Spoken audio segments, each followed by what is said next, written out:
এই আমাদের সেনাবাহিনীর একান্ত কর্তব্য এবং সেই জিনিসটা ওরা যে করতেছে না আমরা তা বলছি না, কিন্তু আমার মনে হয় সর্বত্র যেহেতু কিছু কিছু দুষ্কৃতকারী এই জিনিসটাকে নষ্ট করার জন্য, এই জিনিসটা ইয়ে করার জন্য কি বলে নস্যাৎ করার জন্য তারা চেষ্টা করতেছে যাতে করে অন্যদিকে এটা ডাইভার্টেড হয়ে যায়।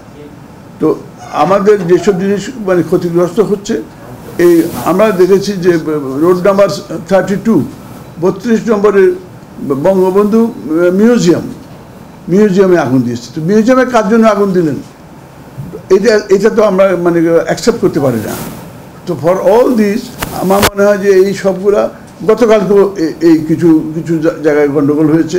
আমি আজকে পত্রিকা দেখলাম 103 জন, সোমবারে আরও 103 জনের মানে মরদেহ বাইর করা হয়েছে।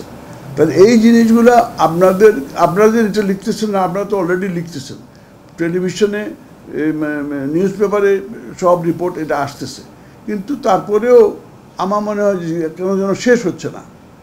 এই জিনিসটাই আমরা আপনাদের কাছে এমফাসাইজ করার জন্য, private sector is equally concerned like anyone in the country, যে তারা মানে এই ধ্বংসযজ্ঞ আর দেখতে চায় না।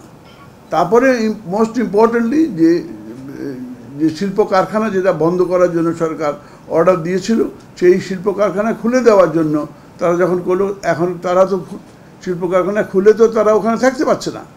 শিল্প কারখানায় ঢুকে ঢুকে সমস্ত শিল্প কারখানায় আগুন দিতেছে, ভাঙতেছে, ভাঙচুর করতেছে, মানে লুট করতেছে।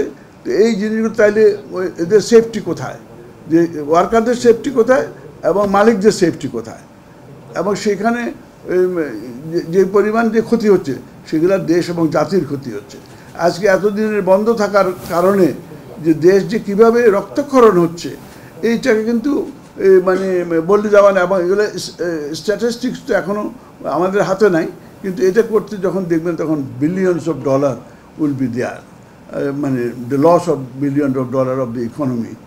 আমরা অলরেডি মুদ্রাস্ফীতিতে ভুগতেছিলাম দীর্ঘদিন থেকে, এখন সেই মুদ্রাস্ফীতি কীভাবে আপনি কন্ট্রোলে আনবেন এই কথা তো আমরা বলতে পারবো না। তারপরে ব্যাংকিং সেক্টরের কথা বরাবরই আপনারা বলে আসতেছেন, মানে ইলেকট্রনিক মিডিয়া, প্রিন্ট মিডিয়াতে, এবং সেখানে নন পারফর্মিং লোনস কথা বলে আসতেছেন, মন্দ ঋণের কথা বলে আসতেছেন।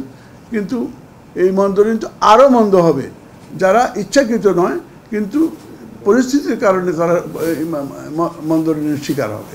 তো এইসব জিনিসগুলো আপনাদের এবং দেশবাসীর সামনে উপস্থাপন করার জন্যই আমরা এই সমস্ত এই অর্গানাইজেশনের পক্ষে, প্রাইভেট সেক্টরে আমরা যে আজকের এটা শুধু আইসিসির প্রেস কনফারেন্স নয়, ICC composed of all the trade bodies including the BCCI, of all the trade bodies the ICC করতে, এবং সেখানে সবার পক্ষ থেকে আমরা আজকে আপনাদের কাছে এই জিনিসগুলো উপস্থাপন করার জন্য নিয়ে এসেছি।